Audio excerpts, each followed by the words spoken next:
بعض علاقوں میں یہ رواج ہے کہ ایک شخص اپنی بکری دوسرے کو پالنے کے لیے دے دیتا ہے، دوسرا شخص اسے پالتا ہے، کھلاتا ہے، پلاتا ہے، چراتا ہے، اور جب بکری بچہ دیتی ہے تو اگر 2 بچے ہوں تو ایک بچہ بکری کے مالک کا ہو جاتا ہے اور دوسرا بچہ چرانے والے کا ہوتا ہے، اور اگر ایک بچہ ہو تو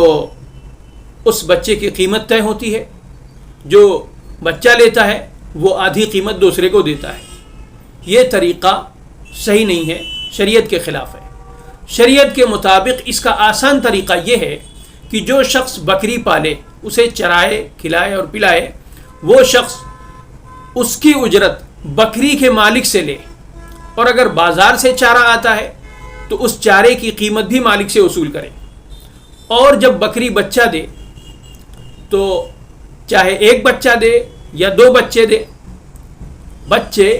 یہ بکری کے مالک کے ہی ہوں گے، بکری بھی مالک کی ہے اور بکری کے بچے بھی مالک کے ہوں گے، اور بکری جو دودھ دے گی وہ بھی مالک کے ہی ہوں گے۔